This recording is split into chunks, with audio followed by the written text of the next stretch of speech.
Wagwan beautiful souls, I am Marsha C, the host of Her Sacred Soul Space podcast. In this safe space, we have discussions that ignite our hearts and expand our souls. This is a podcast dedicated to all women and is coined with spiritual and metaphysical aspects of evolving herself and aligning her purpose to her soul. Having a soul connection with oneself is the portal to life, and you can consider this podcast your stepping stone.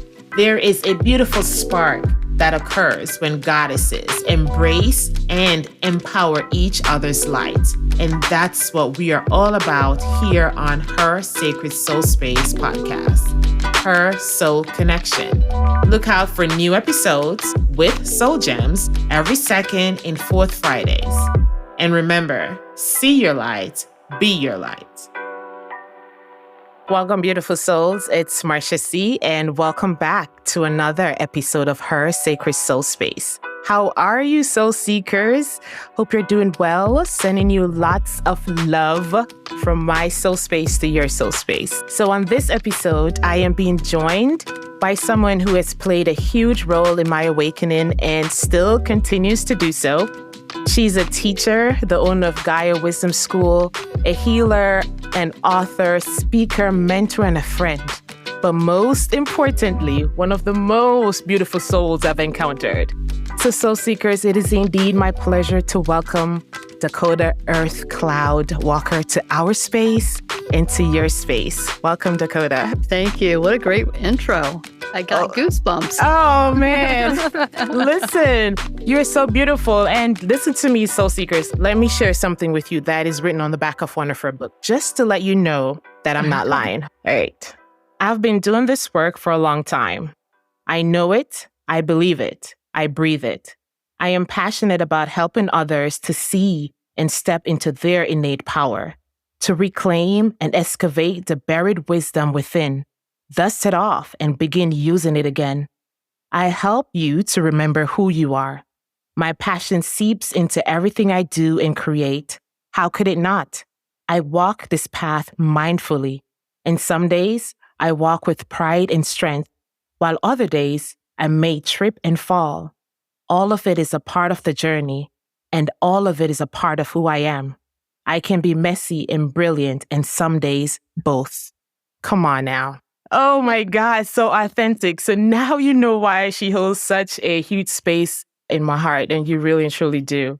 You for me too. Oh my goodness. Thank you so much, Dakota. And I so thank you for your time. So I don't know about you, soul seekers. I'm ready to have some conversations of the soul. And of course, before we get into that, we are going to center ourselves. Dakota is going to take us into the opening of our space for that. Let's teach your listeners how to do Shaman Mantras, which is a powerful way to do a very quick reset and to bring yourself very centered. So it involves taking your hands as if you're going to blow bubbles into the palms of your hands. And you're going to take a deep breath from the very bottom of your belly. You're going to bring that breath all the way up the channel. And as you exhale, or before you exhale, you're going to say a mantra. Now, your mantra has to be powerful. It can't be, I am loved. It needs to be, I am love. Loved means somebody else has to do it before we become powerful. So we reclaim our power right here. So whether you want to be joy or powerful, love, whatever it is. So it's to breathe in, say your mantra, and then exhale forcibly into the palms of your hands. Okay. So breathe in. I am love. I am playful. I am brilliant. I am grateful. I am joy. I am connected. I am brave. Sit for just a moment. If you want like a really good wake-up call in the morning, you do 10 to 15 of these in succession. Start your day off with that. Wow. It's simple, 10 minutes at the most, and it will shift everything in you. I really could feel it, like the vibration rising from the solar plexus coming up. Yes. It's kind of, You know, like when you drink the Red Rock ginger ale? Listen, it's like, that's what I'm feeling. It's like that little burn, that sensation, but it's good. It's like, it's good for you. Yeah. Wow. I recorded a meditation once. It was a video meditation, and it was me and two other people. We were sitting in a circle in my living room, and we were doing shaman mantras for 30 minutes. And we all just about passed out. We were so high and we couldn't even feel our bodies. It was tingling so much, like shamanic breath work. I love it. Yeah. Yes, that was beautiful. Thank you. Thank you. You're welcome. So I don't know if you remember the story. I think I've mentioned it to you before of how I found you. I don't know if I have heard this story. Yeah. Well, it was like when I first started the class. Let me share it with you and the soul seekers out there. Yeah. So I remember earlier in my journey, my awakening, I've had this huge desire of connection, this desire and this connection to shamanism. I didn't understand it. I didn't know what it meant. So I started Googling to try to find some information, but it wasn't resonating with what was coming up within my spirit. And so I remember I started praying, because that's what I do normally. If I can't understand it, I just started praying. And I was actually anxious about it too, because I was like, what does this mean? Why am I having this feeling, this burning sensation? And plus, I was very much into movies like Merlin, and I know it was something connected to the Druid or the Celtic, and I was like, I need to find that. And so it took like almost a year, believe it or not. My not knowing that I still had a lot of shedding to do before of our encounter, Dakota. So during that time frame, there were days where I was down, where I thought, is this teacher ever going to come in? Or what's going to happen? And then days where my belief was up and said, I know it is, because it's resonating too much within me. And I remember one morning I woke up and I was led to do a meditation. And so I went on YouTube and I just started staring at the search bar because I didn't know what to search for. And it just came and say shamanic meditation. So that's what I did. And there I found you. And I had such a great experience that afterwards, when I came out of it, my first question was the spirit, like, who was that? And the answer was, that's your next teacher. And I believe, girl, I'm serious. As a judge, as we say in Jamaica, I'm serious as a judge. I immediately went over to Google and I looked you up. I looked for the school, the Gaia Wisdom School. I saw the courses and I was like, man, how am I going to do this? And then I was like, oh, she has a payment plan. And I said, okay, let's do this. And so I just went for it. And that has been one of the best decisions I've made on my journey. And I'm really grateful for that. Soul contract come together, like, honestly. So how are you feeling? How was your day? Oh my gosh. I live with one foot in each world, it feels like, because being an entrepreneur and a business owner, you've got to have the hat on of fixing the tech things and doing the marketing and all that stuff, which I've been knee deep in today. And then my other foot's in where I love to be, creating content and things that can bring people back to really the core of who they are. Some days I have such a mixed feeling. Today was one of those days, dealing with my Instagram account got hacked, and it's just like all these things. And I'm thinking, man, can't I just like go to an island and let people come, and then we'll just like powwow on the island? No computers, no nothing. And then my rational mind kicks in and says, no, you need to market, you need to do this, you need to do that. So I think something was going on today, because honestly speaking, I woke up I was not in that space of, everything is going to be great. I actually had thoughts of, should I try to reschedule this? Is it going to work out? Am I going to bounce back? Am I going to bounce? Because I'm not feeling like my true self. I just feel like, And I spoke to another friend and he was saying, what's going on? He felt the same way too. And I said, I really don't know. I thought we were out of retrograde. I don't know what's going on here right now. I don't know. But it always gives me an opportunity to go back to, and you know this, Marsha, from being in the program, I teach primarily on the medicine wheel. Don't give away too much yet, because we're gonna go. We're gonna go there. Okay. We are so gonna go there.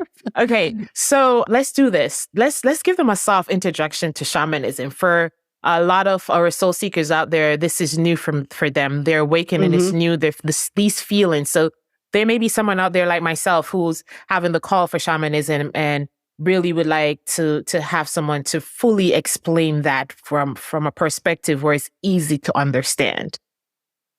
First of all, I practice shamanism, but I also practice druidry, and I don't offer this all the time, but I do a little bit of witchcraft too. Mm-hmm. And so, and one of my goals for this week is to make one of those Venn diagrams. I think that's what it's called, where it's 3 circles and then you have that intersection in the middle. It's like where you can see 3 different thought philosophies coming together, and there's things that maybe don't reach into the other parts of it, but there are common denominators that connect all of them.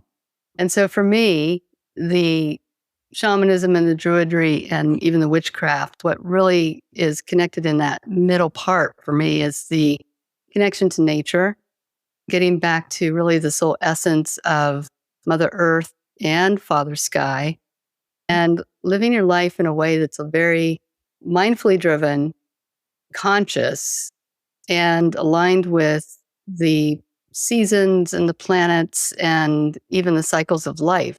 So shamanism dates back thousands and thousands of years. In almost every culture, there was either a medicine person or a shaman of that indigenous culture. And in those times, the shaman was the one who would help heal soul wounds. So they would bring back soul pieces or healing or insight or medicine from the animals, etc. And they would use that to heal somebody or to heal the tribe or bring somebody back into their wholeness. And shamans, for the most part, were seen as kind of the seers. So they could travel between non-ordinary reality and reality. And I'll explain non-ordinary reality here in just a second. But that really became where they're the bridge between Father Sky and Mother Earth. Right. So non-ordinary reality, there's 3 different worlds of non-ordinary reality. You've got the lower world, which is really, think of the Earth with absolutely no humans. Wouldn't that be awesome?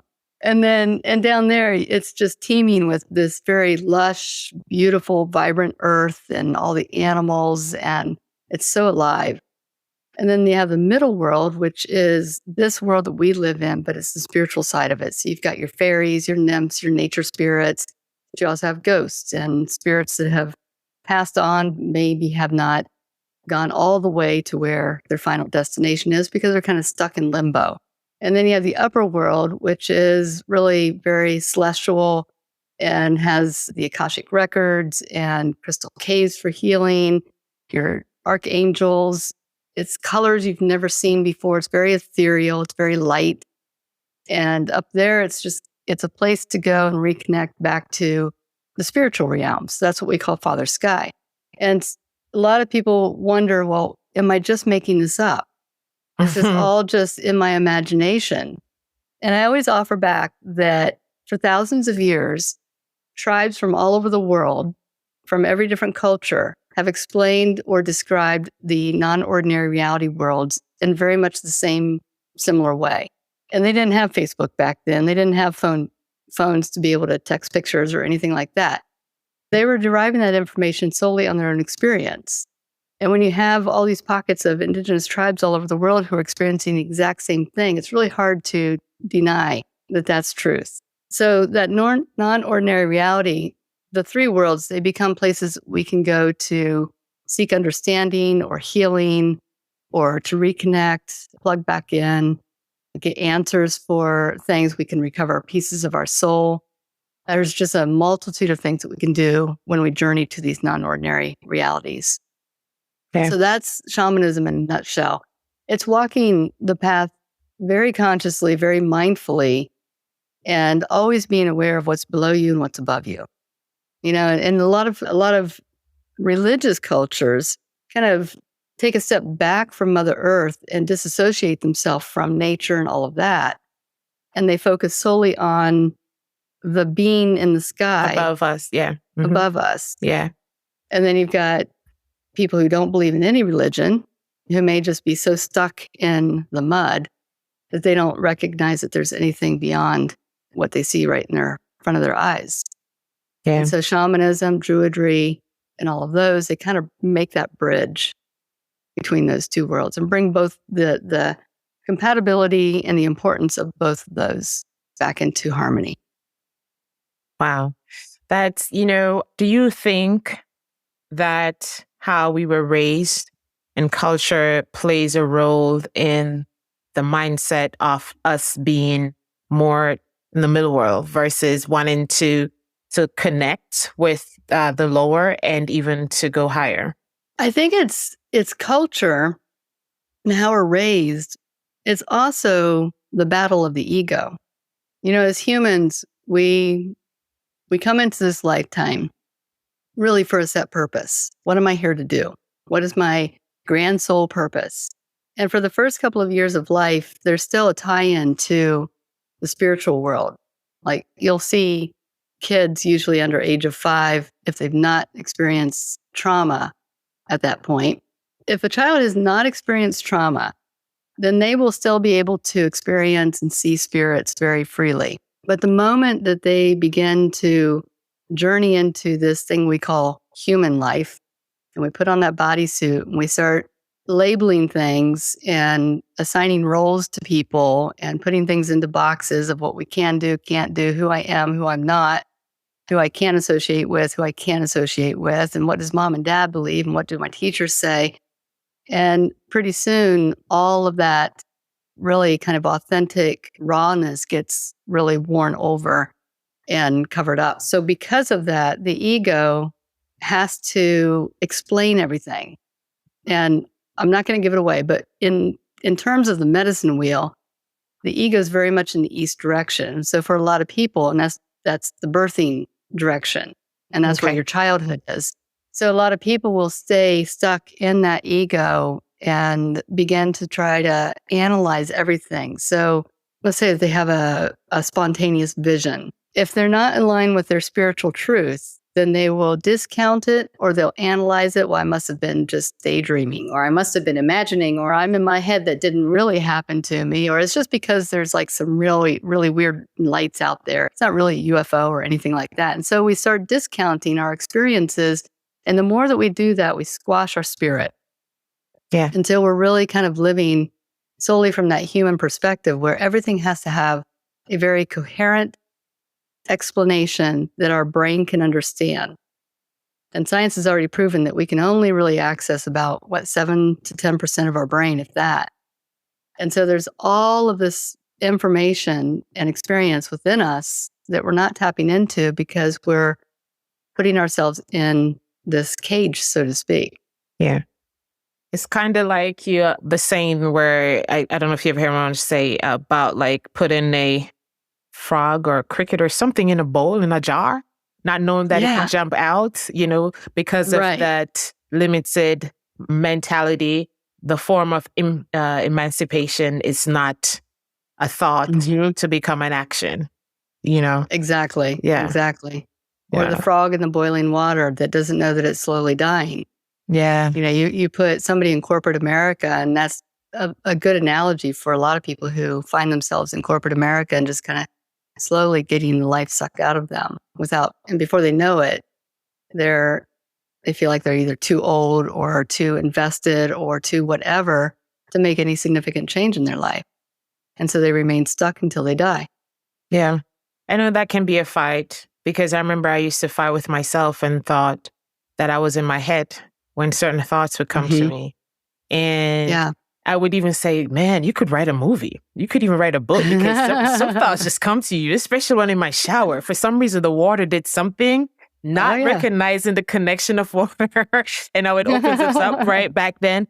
And so I used to just have these thoughts. And then at the same time, I used to say to myself, okay, stop thinking like that now. Stop thinking like that, because you may be going crazy. You don't want to go that route. Not recognizing what was occurring within me, like the call of me jumping out of that jar, Yes.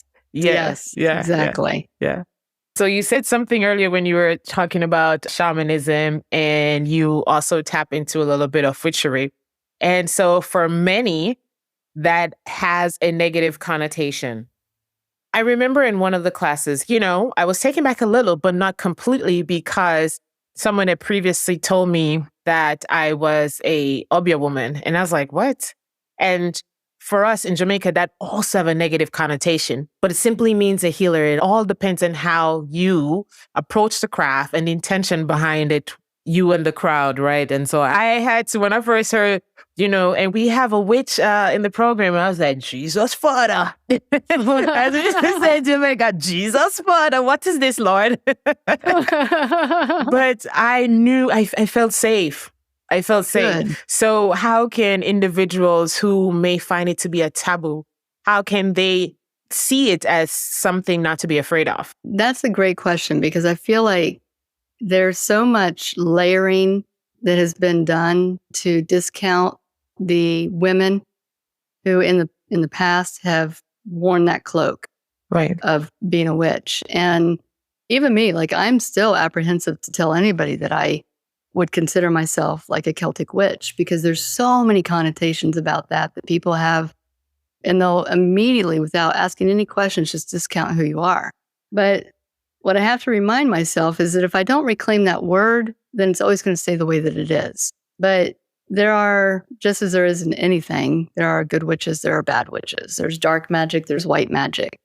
And if you think about, you go to a herbalist healer, in essence, they're a witch. If you go to somebody who's cleansing your house, they're a witch. They may not identify with it, but they're certainly doing practices that are steeped in witchcraft. And witchcraft really is when you set an intention, or you do a vision board, or you do something that's trying to solicit abundance.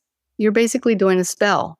There's so many things that we do that are spells that we don't really associate it with witchcraft, but in essence, that's where it was derived from. How about prayer?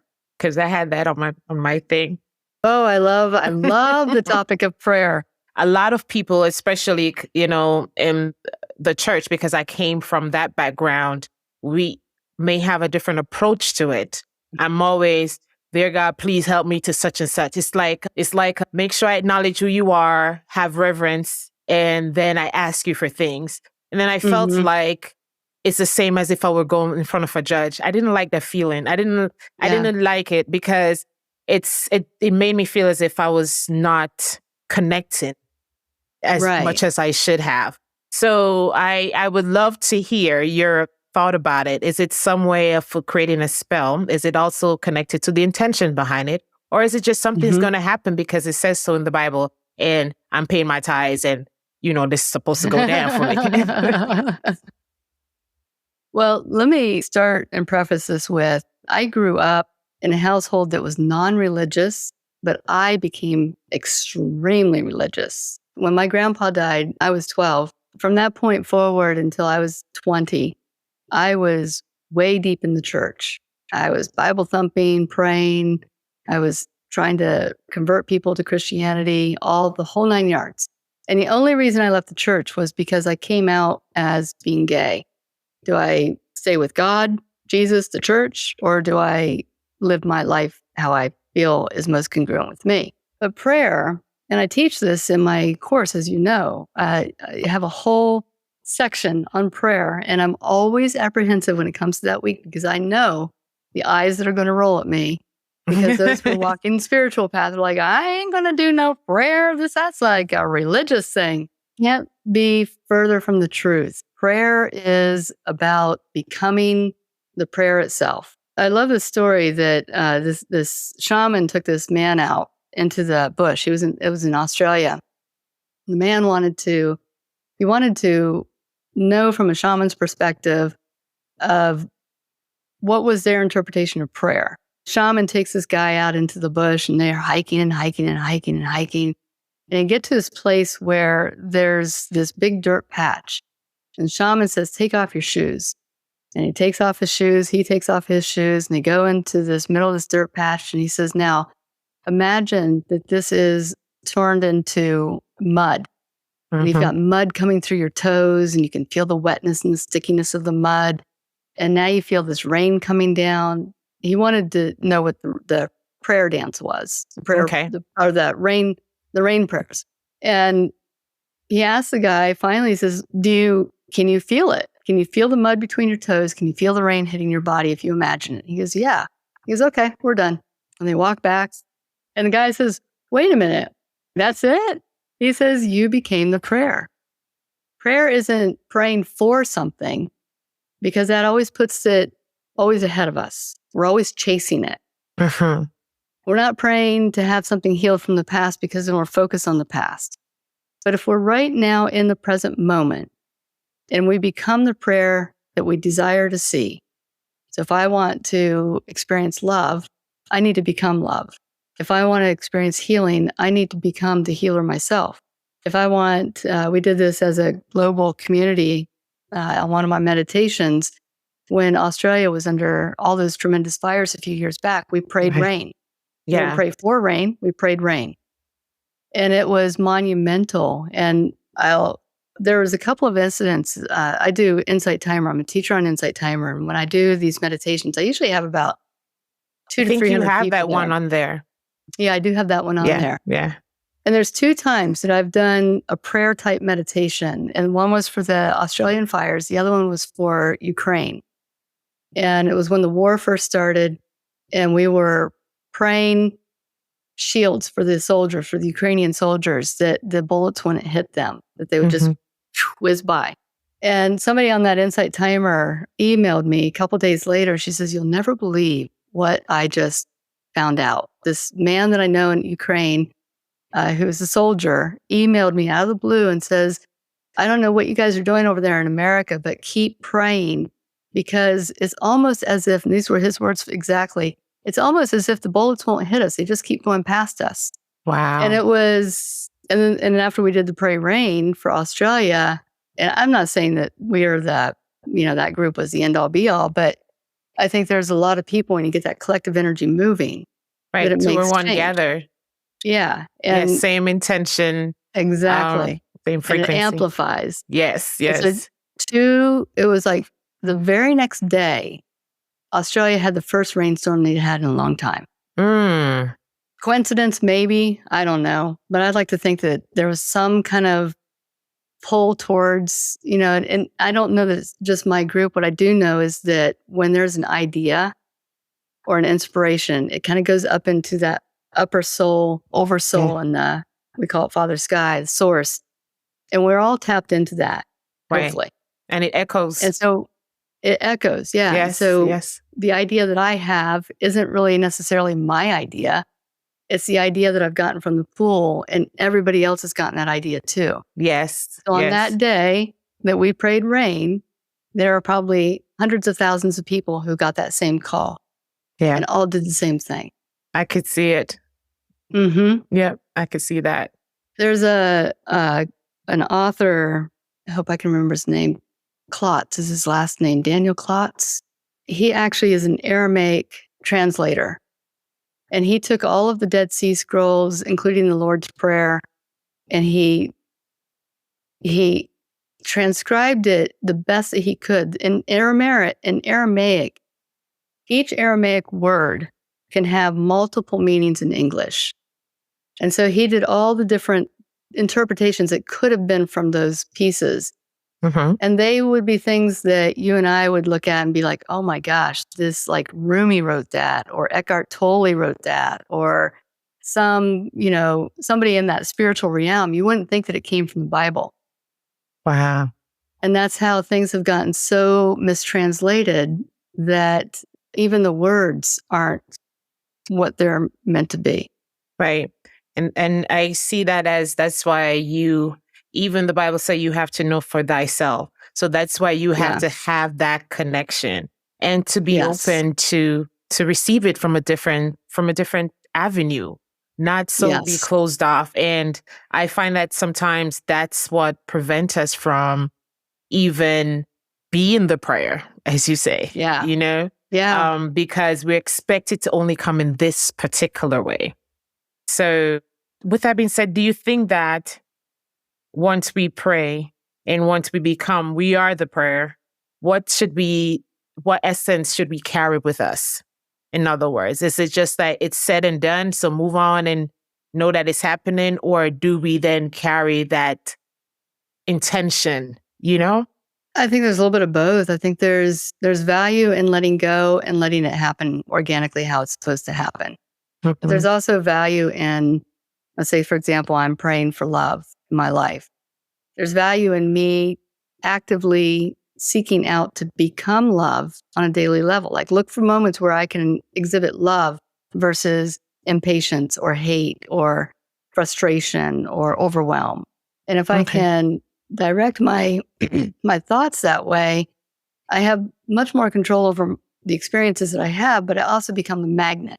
It's I learned this in kayaking and mountain biking and also in quantum physics. Whatever you pay attention to is what you're going to create. Right. So if I'm paying attention to the overwhelm or the fear or the anger, I just keep creating that more and more and more and more. If I focus on the love that I want to become, then I become that love. Yeah. Yeah. So true. So true. Yeah.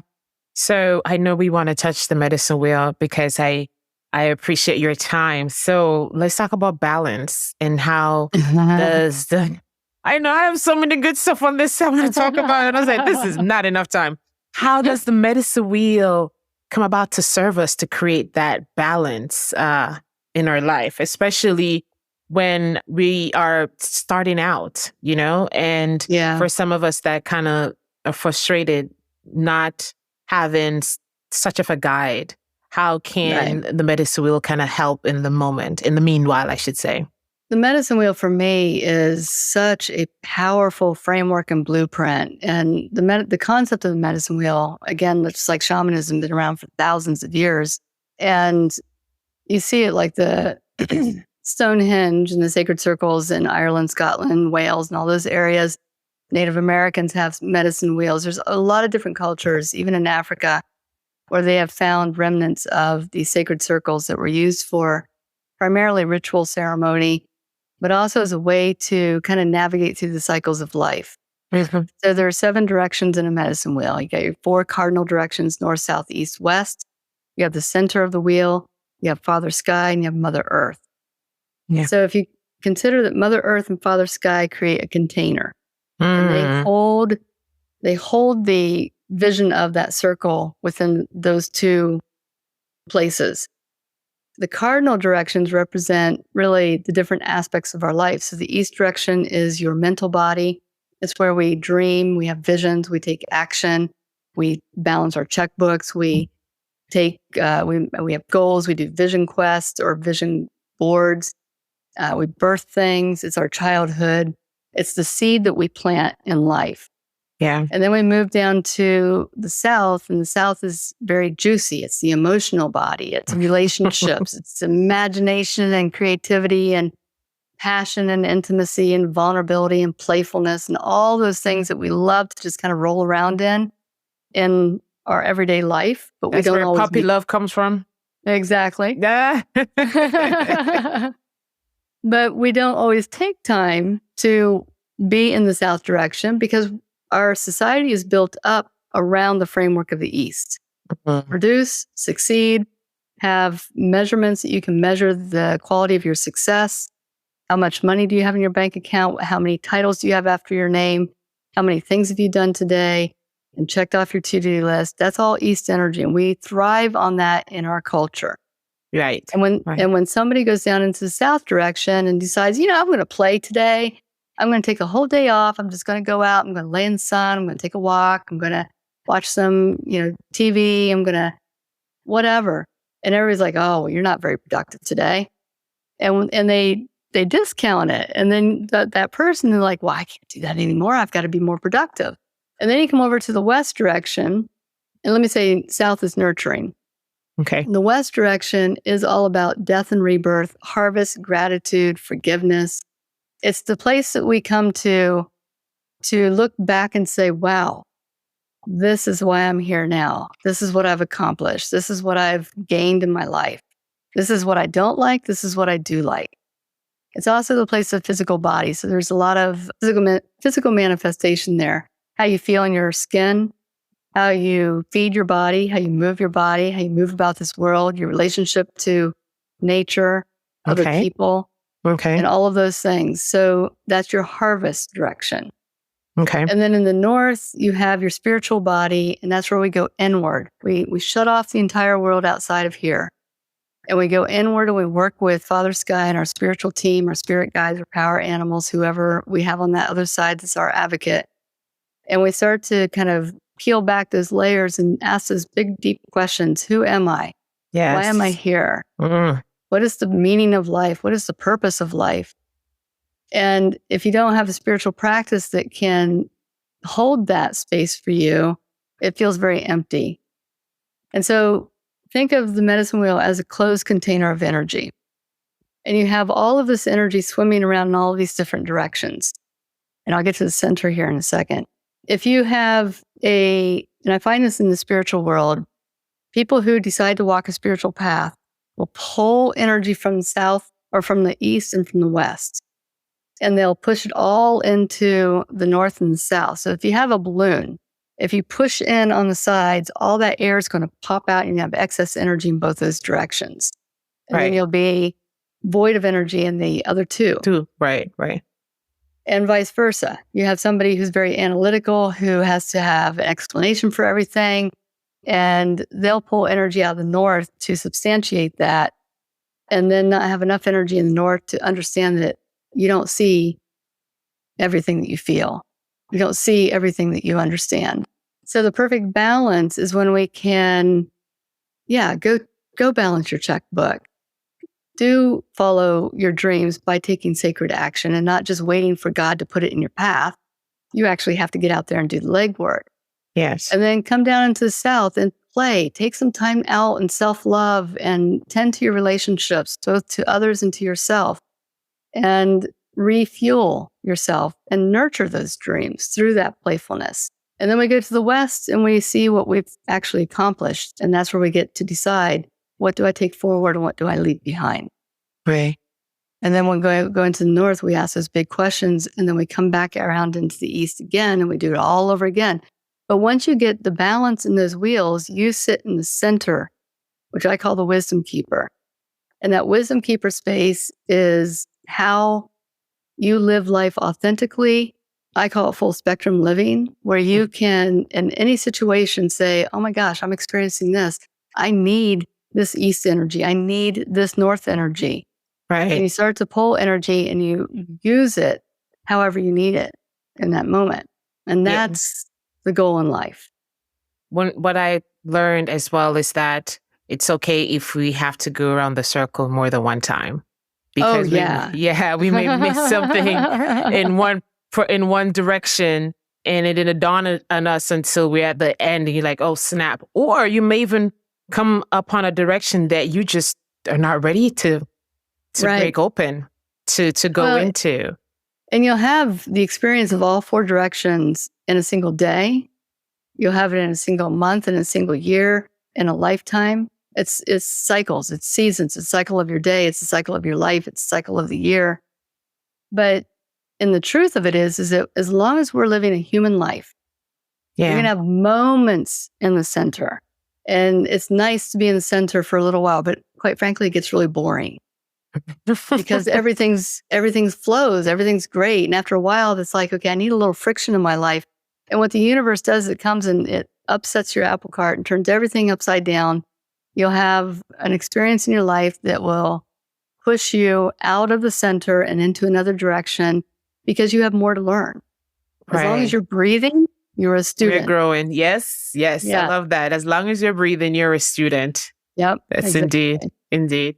And I know we have to also pay attention to, once we are aware of certain aspect of each of the direction, whether there's have too much excess in the west or excess in the east, and we should also, I think, be mindful of those, so that we can see whether or not it's coming back up. This is a way of seeing what is being eliminated and what is also being balanced out. So you can either have it too much of it or too little of it, correct? Yeah, exactly. And you can also have simultaneously too little and too much in the direction at the same time, because there's cause and effect. Every time you have an experience, like I'll give an example. In late 2017, I had been sitting in the center of the medicine wheel for quite some time, like a few years. I had this beautiful retreat center in the Appalachian Mountains. I had a 7-year relationship, dogs, cats, you name it. It was the idyllic life. I even had a pet deer that followed me around in the woods. I mean, who gets that? There was something that was gnawing at me. And because I have taught the medicine wheel for so many years, I kept thinking, it's like, okay, universe is about to upset my cart. And it was me who upset it intentionally. I left my marriage. I left my retreat center. And I went on a year-long journey of just traveling America. And so for many instances, people would have like this knee-jerk reaction of, oh, that's great. Oh, that's horrible. When I was in it, I had the same thing. It's like, oh my gosh, this is amazing. I have like the freedom to go anywhere, and for an adventurer like me, that was like being in a candy store. I didn't like this place. I could get up and I could leave. But then at the same time, I didn't have stability. I didn't have roots or anchoring. Right. So in the West direction, I had this excess energy of excitement because I could go anywhere. And then I had this deficit because I didn't have anywhere. Yeah, which would then lead to worry, stress. And it creates like this very divergent puzzle maze, if you will, in your medicine wheel. And then after a year, I kind of ironed it out and I was like, okay, and I went through this entire metamorphosis. Now, if I had gone through that journey when I was in my early 30s, I would have been a basket case. Yeah. But because of where I was and the work that I've done, I knew what to expect when the apple cart got upset. And I welcomed it. It's like every day it was like, okay, what's today going to bring? Bring it on. Bring it on. Bring it on. Oh, wow. And it was the best journey in my entire life. I learned so much about myself. Yes, yes. I look forward to doing something like that. I think it's going to be international though, but I really look forward in just taking some time and just be in a space where I feel safe and just get to know me, get to meet people and just become one with nature, with God, see him so much from different perspective, the wonders and the beauty. So yes. I would recommend it to everybody at least once in your lifetime, even if it's a week or a month, to go with somewhere with no agenda. Yeah. No plans. And just let it kind of unfold. And sometimes that got really scary, but most of the time it was really life altering. I came back a very changed person. And I don't know at what point you joined the mentorship. I think it was after that. I had to rewrite all of my material because I was a different person. I had a different understanding of the work. Yeah, I remember you sharing that. Yeah. Yeah. Well, I'm grateful that you went on that journey because that made you who you are now. And that's one of the things I love about you, the fact that you're open to sharing your story, so that others realize that you're not alone and you don't have to be perfect. Exactly. So, and thank you for being with us and sharing and talking and engaging in conversations of the soul. I have so many other questions, so that means you have to come back again. I would love to. These are never long enough because there's just so much. There's so much rich stuff. And so interested. Soul seekers, don't forget to do that mantra that you learned at the beginning. Take that as your soul gem. Try to do it daily and share with us how you feel. How does it change your day? How does it change your perspective? We look forward to hearing about your conversations of the soul. When you're doing shaman, I do this when I'm in like a big box store like Walmart, and you start to feel like you're getting attacked by energy. I'll go through Walmart with my palms up to my breast, but I am safe. I am protected. You can do it anywhere. It's like a first aid kit. Oh, thank you for sharing that. Yes. Yeah. And I also like to do them in the mornings in the shower. And you mentioned it. Water is a great conductor of energy. Of energy. Yes, indeed. Yeah. So you can do it in the morning, do it in the shower. That's your go-to whenever you have a panic attack. Your go-to whenever you want to tell somebody off and You really don't want him to steal your energy. Do that, okay, girl? Don't let them steal your energy. So utilize this tool. And Dakota, thank you so much for spending time with me and sharing your space with me. And Soul Seekers, we will connect again. And until then, one love. Be safe. Thanks for listening. I hope you've enjoyed today's episode. I would be honored if you could share this episode with a friend, subscribe, rate, and review. Don't forget to join us every second and fourth Fridays for another exciting episode of Her Sacred Soul Space podcast. I'd love to hear your comments. You can always find me on Facebook or YouTube as Her Sacred Soul Space. Until then, one love, and don't forget, see your light, be your light. Magan.